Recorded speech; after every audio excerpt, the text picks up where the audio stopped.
ఢిల్లీలో యూపీఎస్సీకి ప్రిపేర్ అయ్యే ఒక ఆస్పిరెంట్ని కలిసానండి. లాంగ్ డిస్కషన్ అది. ఒక half an hour to 40 minutes.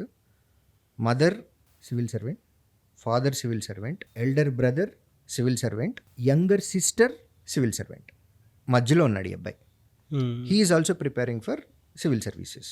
ఒక హాఫ్ అన్ అవర్ డిస్కషన్ తర్వాత నేను అతను అడిగిన క్వశ్చన్, ఈసారి ఇచ్చేది ఎన్నో అటెంప్ట్ అని అడిగాను. ఎందుకంటే అన్నయ్య సివిల్ సర్వెంట్, చెల్లి కూడా సివిల్ సర్వెంట్. ఎన్నో అటెంప్ట్ ఇస్తున్నారు ఇప్పుడు అని అంటే, ఇంతవరకు అటెంప్ట్ ఇవ్వలేదని అని చెప్పాడండి. మీరు ఎన్నాళ్ళ నుంచి ప్రిపేర్ అవుతున్నారు అని అడిగితే 3 years నుంచి ప్రిపేర్ అవుతున్నాడు. 3 సంవత్సరాల నుంచి ప్రిపేర్ అవుతున్నాడు. చెల్లి సివిల్ సర్వెంట్ అయినా కానీ అతను ఇంతవరకు ఒక్క అటెంప్ట్ కూడా ఇవ్వలేదని చెప్పాడు.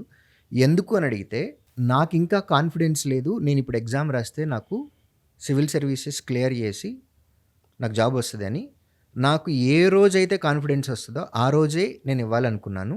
ఫస్ట్ అటెంప్టే ఫైనల్ అటెంప్ట్ అయిపోవాలి నాకు అనే మైండ్ సెట్ తోటి ఉన్నాడు. అంటే అతనికి ఏం కావాలి అనే క్లారిటీ తనకుంది. ఇంట్లో మేబీ అంత సివిల్ సర్వెంట్స్ కాబట్టి ఆ ఎగ్జామినేషన్ యొక్క ప్యాటర్న్ ఎలా ఉంటుంది, స్టాండర్డ్ ఎలా ఉంటుంది అనేది పేరెంట్స్ దగ్గర నుంచి సిబ్లింగ్స్ వరకు కూడా అందరూ గైడ్ చేస్తూ ఉండొచ్చు. కాబట్టి అతనికి తెలుసు, మనము సెకండ్ పర్సన్ని ఎవరిని అడగాల్సిన అవసరం లేదు. మనకున్నటువంటి ప్రిపరేషన్ని బట్టి ఇవాళ ఇప్పుడు మనం ఎగ్జామ్ రాస్తే మనకు ఉద్యోగం వస్తుందా రాదా, ఇప్పుడున్న కాంపిటీషన్ ప్రకారం మనకు తెలిసిపోతుంది.